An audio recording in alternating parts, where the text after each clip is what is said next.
అండి. Welcome back to common రుచులు. నేను మీ శిరీష. ఈరోజు చేసుకోబోయే రెసిపీ వచ్చేసి రొయ్యల వేపుడు. ఇది వేడి వేడి అన్నంలోకి సైడ్ డిష్గా చాలా బాగుంటుంది. ఇది ఎలా చేసుకోవాలో చూసేద్దాం. ముందుగా రొయ్యల్ని శుభ్రం చేసుకుని ఒక బౌల్లోకి తీసుకోవాలి. ఇలా తీసుకున్న రొయ్యల్లోకి అర టీ స్పూన్ పసుపు, కొద్దిగా ఉప్పు, 1 టేబుల్ స్పూన్ కారం, అరచెక్క నిమ్మకాయ రసం కూడా వేసుకొని బాగా కలుపుకోవాలి.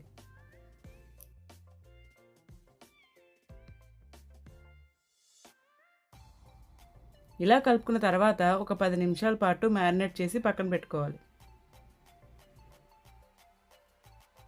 ఇప్పుడు స్టవ్ ఆన్ చేసుకొని ఒక కడాయి పెట్టుకోవాలి. కడాయి హీట్ అయిన తర్వాత అర టీ స్పూన్ ఆయిల్ వేసుకోవాలి. ఆయిల్ హీట్ అయిన తర్వాత మనం ముందుగానే మ్యారినేట్ చేసి పక్కన పెట్టుకుని రొయ్యల్ని వేసుకొని బాగా మగ్గించుకోవాలి. ఇలా కాసేపటికి మనకి రొయ్యల నుండి వాటర్ అనేది ఈ విధంగా సెపరేట్ అవుతుంది. ఈ సమయంలోనే ఫ్లేమ్ అనేది మీడియంలో ఉంచుకొని వాటర్ మొత్తం ఎగిరిపోయే వరకు ఉడికించుకోవాలి. ఇలా 5 నిమిషాలకి వాటర్ మొత్తం ఎగిరిపోద్ది. ఇలా వాటర్ మొత్తం ఎగిరిపోయిన తర్వాత రొయ్యల్ని ఒక ప్లేట్లోకి ట్రాన్స్ఫర్ చేసుకుని పక్కన పెట్టుకోవాలి. ఇప్పుడు కర్రీ కోసం మసాలాని ప్రిపేర్ చేసుకుందాం. ముందుగా ఒక మిక్సీ జార్ తీసుకొని అందులో 2 టేబుల్ స్పూన్ ధనియాలు, 1 టేబుల్ స్పూన్ జీలకర్ర, 1/2 టీ స్పూన్ మిరియాలు, 4 వెల్లుల్లి రెబ్బలు, 2 ఎండుమిరపకాయలు వేసుకొని మెత్తగా మిక్సీ పట్టుకొని పక్కన పెట్టుకోవాలి. ఇప్పుడు ఒక కడాయి పెట్టుకొని 2 టేబుల్ స్పూన్లు ఆయిల్ వేసుకోవాలి.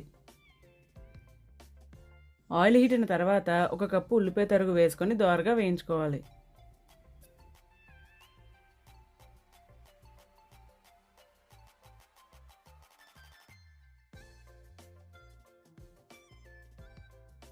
ఇలా దోరగా వేగిన తర్వాత 3 పచ్చిమిరపకాయలు వేసుకొని మరో 2 నిమిషాలు వేయించుకోవాలి.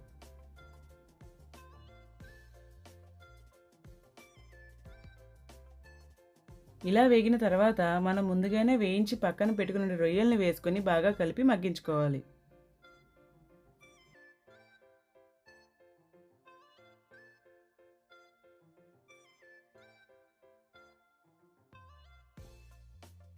ఇలా కాసేపటికి ఆయిల్ అనేది ఈ విధంగా సెపరేట్ అవుతుంది. ఇలా ఆయిల్ సెపరేట్ అయిన తర్వాత అర టీ స్పూన్ పసుపు, రుచికి సరిపడంత ఉప్పు, 1 టేబుల్ స్పూన్ కారం వేసుకొని బాగా కలిపి మరి కాసేపు మగ్గించుకోవాలి. అన్నట్టు మరొక మాట, నా వీడియోస్ నచ్చితే సబ్స్క్రైబ్ చేయండి. మరెన్నో రెసిపీస్ మీతో షేర్ చేసుకుంటాను. ఇలా కాసేపు మగ్గించుకున్నాక మనం ముందుగానే మిక్సీ పట్టి పక్కన పెట్టుకున్న మసాలా పొడి వేసుకొని మరొక 2 నిమిషాలు వేయించుకోవాలి.